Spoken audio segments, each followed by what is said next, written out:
bien le bonjour à toi. Bienvenue sur cette chaîne, Atypique Logos. Ben voilà, je te fais une petite vidéo vite fait, puisqu'il m'est arrivé un truc il n'y a pas longtemps. Je continue mon petit journal de bord de la personne atypique et de mes péripéties au quotidien en tant que personne atypique, comment j'essaie de me réguler, comment j'essaie de trouver des solutions pour me gérer au mieux dans ma vie de tous les jours. Donc si ça peut t'aider à toi avancer dans ta forme d'atypisme, eh ben écoute, j'en suis bien heureux. Non, pourquoi je te parle aujourd'hui, ça va être tout simple, c'est parce que j'ai vécu un phénomène auquel je m'y attendais pas du tout, parce que je connaissais pas du tout le sujet. Et au fur et à mesure que j'ai fait et que je fais ce travail sur moi, il y a des choses qui se révèlent à moi, donc ça c'est formidable.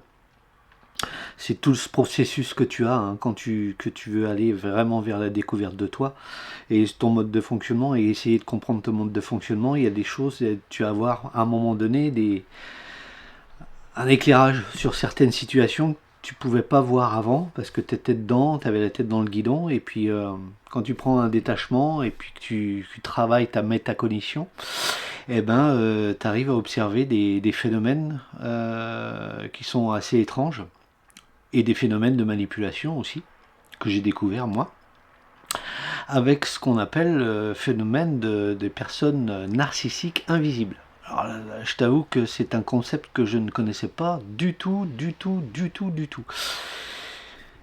Mais j'en ai été victime. Bah voilà.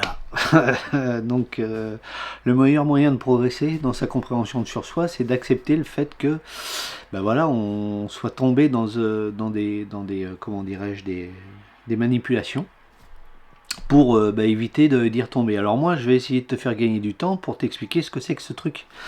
Parce que moi, j'ai découvert ça. Alors j'ai pris, comme d'habitude, des notes, parce que c'est un phénomène voilà, que je connaissais pas. Donc c'est, comme toute chose, c'est quoi une personne dite narcissique invisible. Alors c'est une personne qui semble bienveillante, sur tous les points, qui semble à l'écoute, compréhensive, parfois même lumineuse. Tu rencontres ces personnes-là, tu te dis, voilà, elles dégagent un aura, voilà, c'est impressionnant, quoi. Et en fait, tout ça, c'est une façade. C'est une façade parce qu'il faut savoir que ces personnes-là, elles commencent déjà à t'étudier dans ton mode de fonctionnement. Et surtout les personnes atypiques, quand on n'a pas commencé le travail sur nous et qu'on a encore des failles béantes, ces failles-là, elles commencent déjà à les observer et à voir ce qu'elles vont pouvoir tirer avec ces failles. Parce qu'elles recherchent tout simplement le contrôle, la manipulation, et prendre l'ascendant psychologique sur nous. C'est aussi simple que ça. Donc, pourquoi elles sont dites personnes narcissiques invisibles ? Parce qu'elles ont cette fameuse façade chaleureuse, donc sourire, écoute, posture douce, langage empathique, tu vois, la fameuse empathie, que tout le monde, la fameuse bienveillance à outrance. Donc c'est pour ça que tu te méfies pas, toi. Tu te dis, franchement, cette personne est tellement empathique, enfin quelqu'un qui me comprend. Elle est dans une forme d'hyperadaptation sociale, donc elle s'ajuste à nos émotions, à notre vocabulaire, donc par mimétisme, tout simplement, et à nos valeurs aussi. Donc c'est pour ça que leur première phase d'approche, ça va être vraiment d'écouter comment toi tu fonctionnes, comment tu perçois le monde, et quelles sont tes valeurs pour pouvoir y coller au plus profond et au plus proche. Elles ont un discours moral, voire spirituel. Elles se présentent comme des personnes sages, ayant fait un travail sur elles très très profond, et puis même carrément en se disant des personnes éveillées par rapport au reste du monde. Comment une personne narcissique invisible fonctionne ? Première étape, elle va faire une observation silencieuse. Qu'est-ce qu'elle va repérer ? En fait, elle va repérer tes besoins affectifs. En premier lieu, elle va essayer de repérer tes failles que tu n'as pas résolues, ou du moins des failles que tu n'as pas encore observées chez toi.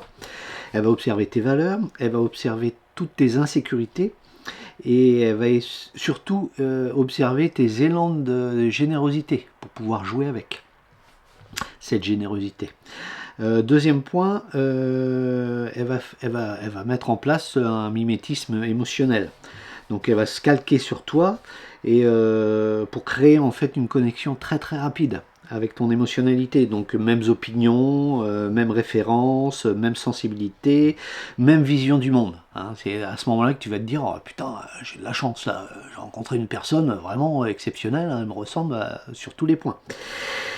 Troisième point, elle va avoir une influence progressive. C'est là que la subtilité dans ce phénomène de passer sous le radar va arriver. Ça va pas être du frontal, hein. Ça va être vraiment subtil et progressif. Donc elle va commencer par des micro-critiques, par des doutes, par des remises en question, par des, comment dirais-je, des dépendances affectives et des obligations implicites.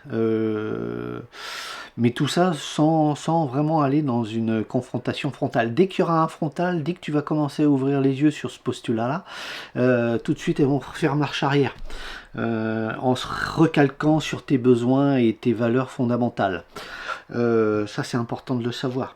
Mais il y a toujours une très très grande douceur dans son mode d'application et dans son mode opératoire, j'ai envie de te dire.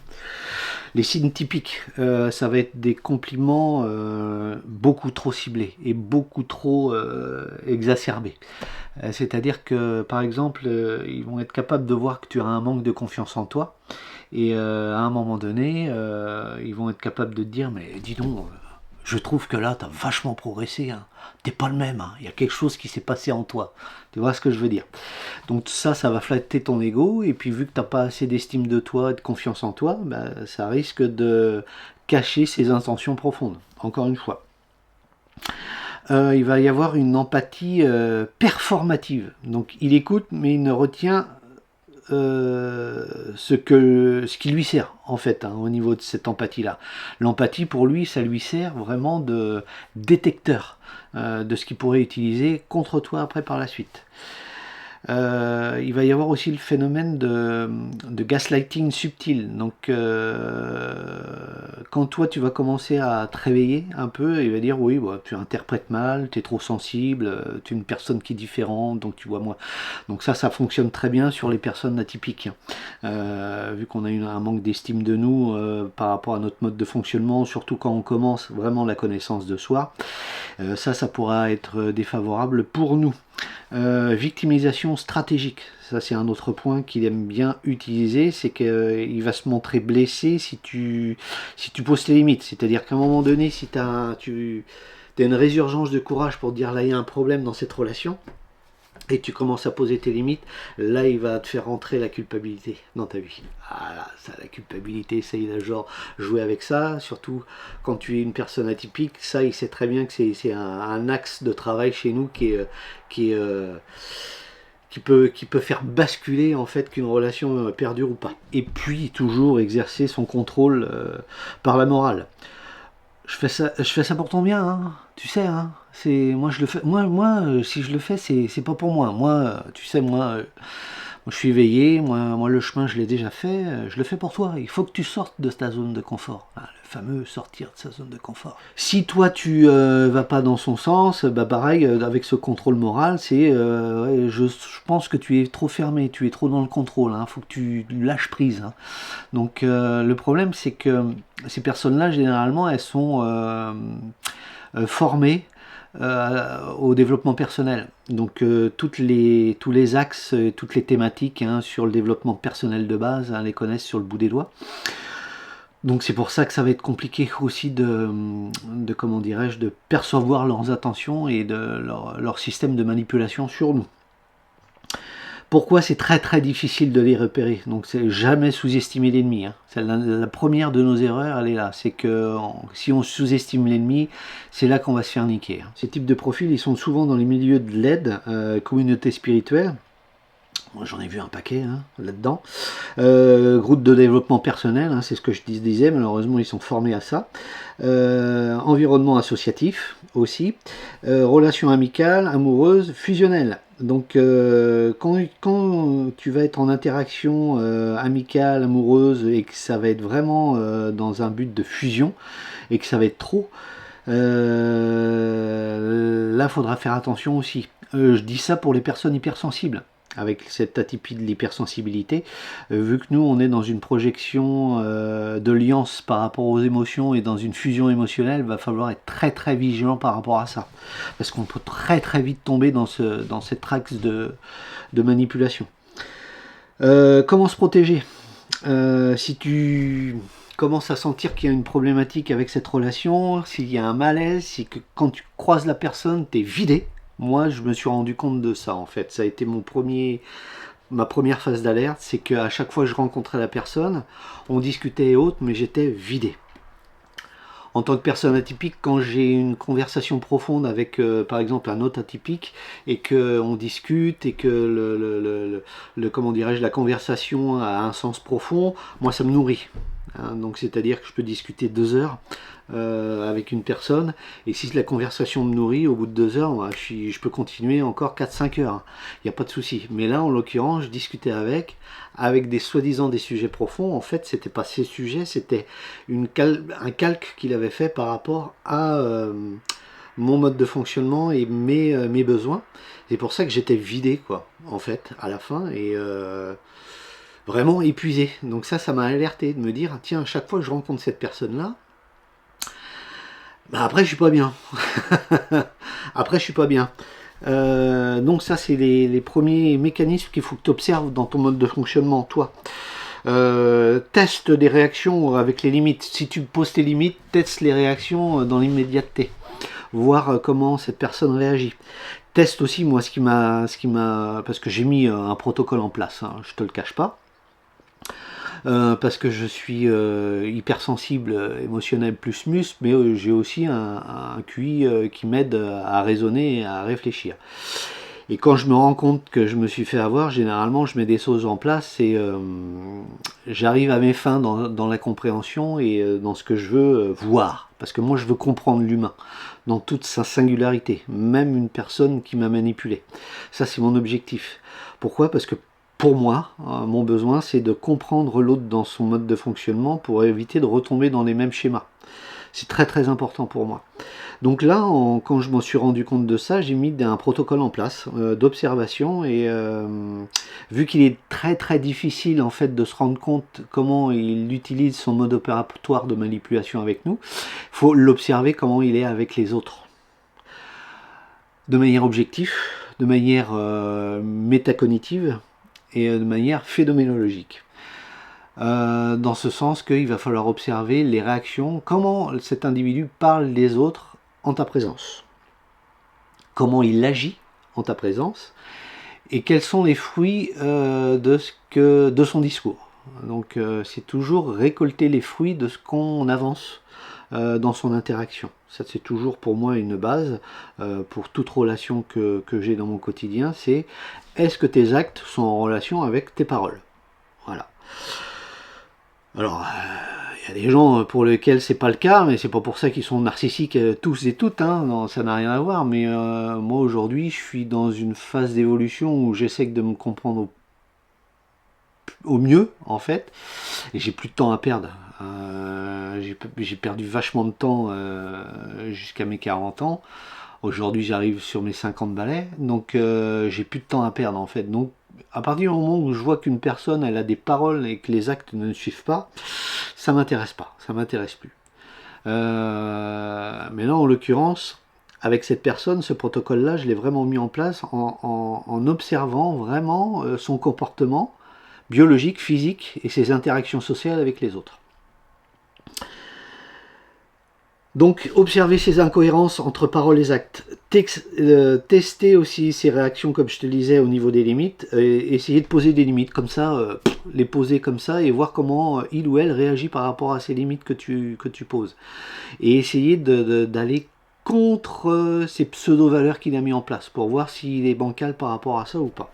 Surtout, l'autre phénomène qui va être important, c'est l'aspect de séduction au niveau du logos, hein, au niveau de la parole, du verbe, où il va pas falloir essayer de tomber là-dedans, parce qu'il y a ce phénomène hypnotique du logos qu'ils utilisent très très bien pour vraiment nous endormir, nous modeler. Donc ça, il va falloir se détacher grâce à cette métacognition et la phénoménologie, vraiment prendre de la distance cortex préfrontal en fait, hein, c'est lui qui va faire ce travail de prise de distance, hein, sur la situation. Rester attentif à ce que toi tu ressens, c'est-à-dire que au niveau de tes failles, au niveau de tes blessures, au niveau de ton émotionnalité, des fois il sera peut-être très doué pour pouvoir aller jongler là-dedans, mais il y a un truc qu'il ne va pas pouvoir contrôler, c'est ta corporalité et ta biologie. Donc sois toujours très attentif à ta corporalité et à ta biologie, comme moi en l'occurrence, ça a été cette fatigue à chaque fois qui était présente à nos interactions, après nos interactions. Donc quand tu observes ta biologie, tu te rends compte qu'il y a un truc qui se passe. Ton corps te dit qu'il y a un truc qui ne va pas. Donc si tu es capable vraiment d'observer cette situation corporelle, là vraiment dis-toi, bah putain oui, à chaque fois qu'on se voit ça va pas. Donc il y a un truc. Donc il faut que je commence à prendre le pas vraiment sur cette compréhension de qu'est-ce qui se passe dans cette relation, est-ce que cette relation elle est saine. On va essayer d'aller un peu plus loin aussi dans cette compréhension pour essayer de nous donner des réponses, pour essayer de se préserver en fait de cette personne au maximum. Donc un narcissique invisible, il comprend pas les coupures du lien. Dès que tu vas couper les choses, dès que tu vas poser tes limites, pour lui ça va être une attaque, une perte de contrôle, une menace de son image. Surtout son image. Surtout son image. J'insiste bien là-dessus parce que moi c'est la méthodologie que j'ai mis en place et l'image. Oh, wow. Moi c'était une révélation, hein, pour moi. Quand j'ai commencé à poser la limite et puis quand j'ai mis mon protocole basé sur l'image, là c'était flagrant. La déstabilisation elle est arrivée là. Je te cache pas que j'ai réussi à voir les micro-expressions faciales que cette personne arrivait très bien à camoufler.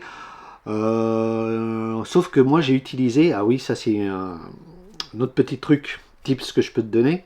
Moi j'ai utilisé la technique du samouraï. C'est-à-dire que quand tu avais deux samouraïs, surtout à l'époque Edo, qui combattaient et qui avaient la même, comment dirais-je, technicité, les deux samouraïs savaient très bien que le combat allait durer longtemps. Donc il se pouvait qu'un des deux samouraïs utilise la technique pour baisser sa garde, pour laisser volontairement son adversaire rentrer dans sa garde. Et de cette manière-là, il arrivait à avoir une nouvelle faille qu'il pouvait exploiter après. Dans beaucoup de cinéma et beaucoup de dessins animés manga, tu vois ce phénomène quand le samouraï se laisse transpercer par l'ennemi, et le fait que l'ennemi arrive à le transpercer, lui il va sans le savoir ouvrir une de ses failles qui va permettre à son adversaire là d'utiliser sa faille. C'est ce que j'ai essayé d'utiliser et de mettre en application sur cette personne, en essayant de jouer à l'innocente victime profonde, où j'ai totalement baissé ma garde, mais volontairement, pour lui donner une sensation de pouvoir ultime. Et à un moment donné, dans une conversation très très précise, j'ai vu que lui, il a baissé sa garde, et j'ai vu une micro-expression narcissique de satisfaction, de jouissance, par rapport à ce qu'il était en train de me faire subir. Donc c'est à ce moment-là que je me suis dit, il y a un truc. Il y a un truc. Donc ça c'était une petite parenthèse, hein, que je te donne en plus, mais qui sont utiles vraiment dans cette acceptation de se dire que c'est un ennemi qui est très très subtil et très... faut pas le sous-estimer, en fait. Pas le sous-estimer parce qu'il est venu mettre en fait dans son art, sans le savoir. Hein. Mais pour lui, de manière émotionnelle, c'est un chaos total. Donc lui, son image, c'est quelque chose de fondamental. Le contrôle, c'est quelque chose de fondamental. Et dès que tu vas attaquer l'image et le contrôle, là, pour lui, ça va être chaotique. Hein. Donc, qu'est-ce qui va se passer dans sa tête? Donc, il faut savoir que lui, ou elle, hein, je dis lui, hein, parce que moi, ça m'est arrivé avec une personne masculine, hein, mais ça peut être elle aussi. Hein. Il n'y a pas de capacité d'introspection. C'est-à-dire que quand les gens vont poser les limites et vont se détacher de lui, il va être toujours dans ce phénomène de se dire bah ouais, je comprends pas pourquoi il est parti, je comprends pas. Il va avoir ce phénomène où aussi il va victimiser l'autre en disant ouais mais c'est lui, il est trop sensible, ou il ou elle a un problème, ou c'est lui le problème, mais jamais lui. Lui, jamais de remise en cause profonde. Il essaie toujours de soi-disant se remettre en cause, mais quand tu observes ces remises en cause, elles sont toujours liées à un chaos émotionnel. Donc ça peut être un indicatif aussi quand il te parle de rupture ou des ruptures qu'il a pu connaître dans son passé. Ça c'est une indication, moi, qui m'a mis en lumière aussi sur beaucoup de points. Attribution externe de la rupture, hein, c'est ce que je te disais, c'est toujours l'autre va être la problématique. Vu qu'il est dans cette incapacité d'introspection, le problème va toujours partir de l'autre. C'est l'autre qui a eu une mauvaise attitude, c'est l'autre qui a un mauvais caractère, c'est l'autre qui a trop d'émotions, qui est atypique. Donc vu qu'il est atypique, il n'est pas normal, donc c'est normal qu'il y ait une rupture, une distance. Au niveau de sa blessure narcissique, la coupure pour lui est vécue comme une humiliation. Donc il faut être très très vigilant quand toi tu vas couper les liens. Il va falloir que ça soit une coupure franche et nette. Pas de remise en arrière possible, parce que sinon il va utiliser des subterfuges, parce qu'il va te connaître, de victimisation. Il va se mettre en position de victime en disant ouais voilà tu vois ma vie elle est compliquée, ceci ça va pas, ceci, faut pas me lâcher en fait. Si tu fais ça t'es un salaud. Il va jouer encore une fois sur l'axe de tes valeurs.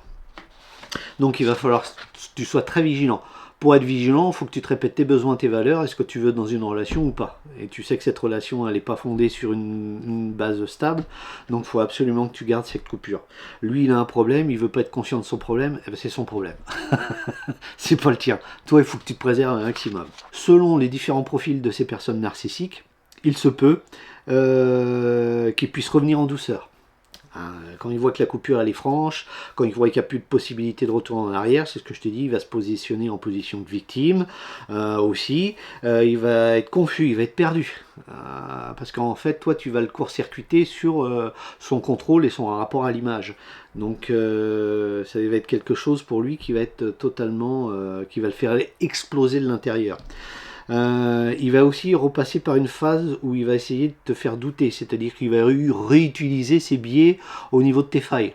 Sauf que si tu rebosses bien tes failles en amont, alors quand je dis travailler ses failles, c'est pas forcément les résoudre, mais au moins être conscient que tu as des failles et connaître tes failles. À partir de ce moment-là, il pourra plus te niquer. Après, il va utiliser le phénomène de se dire, ben voilà, je disparais, je me coupe. Il va se couper pendant une longue période de toi, pour réapparaître de manière miraculeuse, comme ça du jour au lendemain, comme si de rien n'était. Pour créer en fait une tempête émotionnelle hein, vis-à-vis de ta personnalité. Ça, encore une fois, il va falloir être attentif à ces modes de fonctionnement. Toujours rester dans ta même position de coupure. Pas répondre, pas envoyer de message, rien. Que dalle. Une coupure franche et nette. Pourquoi ils ne comprennent pas en fait et qu'ils ont ce problème d'introspection? Parce qu'ils ont un problème avec leur image, ils ont un problème avec le contrôle, ils ont un problème avec la validation, ils ont un problème avec la dépendance émotionnelle des autres. Ils ont comme beaucoup de narcissiques un déficit émotionnel, ils ne connaissent pas les émotions, donc ils vont chercher l'émotion des autres, ils vont chercher à te faire surréagir de manière émotionnelle pour se nourrir de ton émotion. C'est comme, tu sais, le gui qu'il y a sur les arbres. Hein. Le gui, c'est joli, c'est magnifique, ça paraît super beau comme ça sur un arbre. Tu te dis, oh là là. Mais il faut savoir que c'est un parasite, hein, le gui. Hein. C'est-à-dire que quand la graine du gui elle tombe sur l'arbre, et elle va percer l'arbre et elle va bouffer la sève de l'arbre. Voilà. Donc pour moi, ces gens-là, ce sont des branches de gui. Tout simplement. Ce qu'ils comprennent eux, de manière réelle, c'est que quand tu décides de faire cette coupure-là, c'est que tu n'es plus accessible, tu n'es plus manipulable. T'es plus une source de valorisation pour eux. Parce que généralement, ils se plantent pas, hein, ils vont choper des personnes qui sont pratiques. Quand tu observes en fait leur mode opératoire, moi c'est ce que j'ai pu observer, ils parsèment en fait beaucoup d'individus aux quatre coins des endroits où ils vont se déplacer avec des tiens je connais un tel, il sait faire ci, tiens je connais un tel, il sait faire ça, et quand ils en ont besoin, ils vont piocher, ils vont les utiliser. Et en fait, il faut se dire que quand ils sont dans cette démarche-là, ils font exactement, et ils vont faire exactement la même chose avec toi quand ils vont se couper de toi. Qu'à un moment donné, comme je te le disais, au bout de 6 mois, 8 mois, 1 an, 2 ans, ils vont te rappeler, tiens, j'ai besoin de ça, est-ce que tu pourrais pas me faire ça? Salut, comment tu vas? Ils vont se recalquer à tes émotions parce qu'ils ont une mémoire émotionnelle, enfin, ils ont une mémoire pas émotionnelle, mais ils ont une mémoire de cette manipulation au niveau de tes failles, et puis ils vont savoir exactement où taper, et boum, tu vas leur donner. Et généralement, à la fin, tu vas te dire, putain, merde, pourquoi j'ai fait ça? Attends, ça fait 1 an que je l'ai pas vu, je suis un con, moi. Trop tard, il t'a niqué, tu l'as pas vu. Il a été invisible, furtif, ninja. Bref. Comment faire, toi, pour essayer de te protéger au mieux, va falloir que tu essaies dans un premier temps de travailler cette métacognition, ce détachement, comme je te le disais, cette corporalité, essayer de ressentir dans ta corporalité qu'est-ce qui se passe de positif quand tu es en relation avec une personne que tu suspectes d'être dans cet état de narcissisme invisible. Abaisser ton système nerveux, le réguler en fait ton système nerveux, toujours avec cette respiration, cette prise de distance et en gardant ton ancrage, surtout toi en tant que personne atypique. Nommer ce que tu as vécu, ce que je suis en train de faire là en ce moment. Moi, j'arrive à canaliser mon vécu par rapport à ce transfert que je fais sur cette vidéo. C'est-à-dire que cette vidéo, elle va m'aider à extérioriser ce que je viens de vivre. Et le fait d'extérioriser ce que je viens de vivre, je cristallise dans le réel ce que j'ai vécu. Voilà. Je peux plus me mentir à moi-même. L'allégorie de la grotte de Platon, voilà, je suis sorti de la grotte, j'ai vu le soleil, je peux plus retourner en arrière. Terminé. Toi, tu peux trouver d'autres subterfuges, d'autres manières de s'exprimer. Il faut que tu cristallises un moment ce que tu as vécu. Tu écris si tu as besoin. Écris sur un journal intime ce que tu veux. J'ai vécu ci, j'ai vécu ça. Je l'ai pas rêvé, toi. La personne atypique, dans notre mode de fonctionnement, on est toujours dans cette introspection extrême et parfois même on arrive à douter de notre mise en action. Problème avec l'estime et la confiance, quoi. Ce que j'avais vu avec un groupe de parole formidable à laquelle j'ai participé. D'ailleurs, si vous voyez cette vidéo, je vous fais un gros coucou parce que moi c'est quelque chose qui m'aide énormément, cette communication avec d'autres personnes atypiques, c'est comment comprendre l'autre dans son mécanisme de fonctionnement, dans son mode de fonctionnement atypique différent. Et merci à vous. Voilà, c'est un petit message aussi que je vous passe vite fait, comme ça. Ce qu'il faut que tu surveilles aussi, c'est ton retour émotionnel, nostalgie, culpabilité. Ah, la culpabilité, je te le disais précédemment, ça c'est l'axe à laquelle ils vont nous tabasser et ils savent très bien que la culpabilité chez nous c'est quelque chose qui fonctionne très bien. Donc ça, faut vraiment que tu... Alors moi, ce que j'ai appris récemment, c'est un neuroscientifique qui m'a appris ça par l'intermédiaire d'une de ses vidéos YouTube. Quand tu as une résurgence comme ça de pensée, hein, où tu te culpabilises, machin, tu regardes ton gros orteil et tu poses la question à ton gros orteil. Et tu te dis, qu'est-ce que mon gros orteil pense de cette situation? Et tu vas voir qu'au niveau cognitif, il va se passer un truc formidable, c'est que ta culpabilité va se barrer. Voilà. Je ne saurais te dire la fonctionnalité cognitive qui se passe exactement dans ton cerveau pour amener vraiment à ce détachement-là. Mais moi, je peux te dire que je l'utilise ce truc depuis maintenant deux semaines, ouais, au moins 2 bonnes semaines. Et ça marche formidablement bien, quoi. C'est en fait cette observation de ton orteil, c'est pour te ramener dans cet ancrage du réel. De te dire en fait, je me pose des questions auxquelles je vais jamais avoir de réponse. Pourquoi? Parce que c'est une personne narcissique que j'ai eu en face de moi. J'essaie de comprendre quelqu'un qui se comprend pas lui-même. Donc en gros, tu envoies ta question à ton orteil. Et là, ton orteil, il te répond pas, quoi. Il n'a rien à foutre de ton orteil. Lui, le but de ton orteil, c'est de te donner une stabilité, un ancrage. Voilà son boulot. Grâce à ta proprioception. Donc voilà, vraiment, éviter vraiment toutes ces exagérations, il est difficile à dire ce mot, au niveau de tes émotions. Renforce ton identité, ça c'est très important. Ton doute, ta perception, ton besoin d'être compris, tout ça, faut que tu essaies de le virer. Pourquoi? Parce que c'est des axes avec lesquels il a joué, avec lesquels cette personne a joué. Donc il faut que tu te détaches de ça. Toujours, encore une fois, tu te rappelles tes valeurs. Tu te rappelles tes besoins, tu te rappelles de ce que toi tu veux dans une relation, amicale, amoureuse, ce que tu veux, mais dans une relation. Tu te rappelles ce que tu veux plus, et tu te rappelles aussi ce que tu as appris, ce qu'on appelle nous en sophrologie le principe d'action positive. Il ne faut pas qu'on soit dans ce déni, de dire ouais ça y est, je gère tout. Non, c'est le meilleur moyen de se casser la gueule. Donc de manière objective, on regarde ce qu'on a réalisé, vraiment ce qu'on a réalisé, le chemin qu'on a parcouru, en se disant je suis fier de ce que j'ai fait, j'ai encore un petit peu de boulot.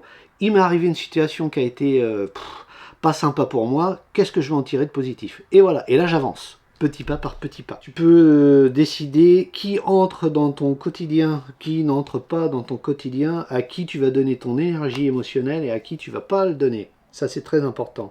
T'es pas obligé de tout le temps le donner, moi, surtout pour les personnes hypersensibles, hein, où on a cette alliance, je le répète, hein, émotionnel avec l'autre et on a tendance vraiment à se calquer avec, avec l'émotion de l'autre et vraiment être en fusion émotionnelle. Et ça, il faut qu'on apprenne à prendre de la distance par rapport à ça. Donc, quand on est dans une nouvelle relation, au lieu de se jeter corps et âme dans cette relation, on se coupe. Moi, je me coupe, toujours. Que ce soit n'importe quelle relation, amicale, ce que tu veux. Je me coupe dès le départ, j'attends de voir. Je prends de la distance. Je laisse plus mon émotion, tu sais, barrer dans une projection de futurisation extrême et dire ouais, ça va se passer, ça va être génial, machin. Non, terminé, j'attends de voir. J'attends de voir ce que la personne que j'ai en face de moi dit. Et une fois qu'elle a dit, j'attends de voir si elle va mettre en adéquation ses paroles et ses actes. Voilà, tout simplement. Moi, c'est mon critère de sélection. Hein. Toi, tu peux en avoir un différent, mais pour moi, c'est ça. Et si tu fais ce que tu dis, eh ben, moi, ça me va. On peut continuer. Et puis, on va développer un autre processus après. Mais voilà, maintenant, il faut vraiment que tu sois OK avec ça pour éviter de tomber dans ce sombre phénomène de la manipulation, du narcissique invisible. Voilà tout ce que je pouvais te dire sur cette expérience qui a été un peu compliquée, on va dire, mais j'ai su m'adapter, j'ai su mettre des choses en place. Si tu as été victime de ce genre de personnes, bah sache que tu n'es pas le seul, tu n'es pas la seule. Si tu as décidé de te barrer et de fuir pour ton équilibre psychique, émotionnel, mental, eh ben je ne peux que te féliciter, bravo. Et si tu as toujours des doutes par rapport aux actions que tu m'as mis en place par rapport à cette relation, je te rassure, tu as bien fait. C'était vital pour toi. Donc félicitations parce que tu as eu ce courage. Bravo. Bonne continuation à toi, bonne fin de vacances, et puis je te dis en septembre maintenant, hein, on fait comme ça. Allez, bisous, béco.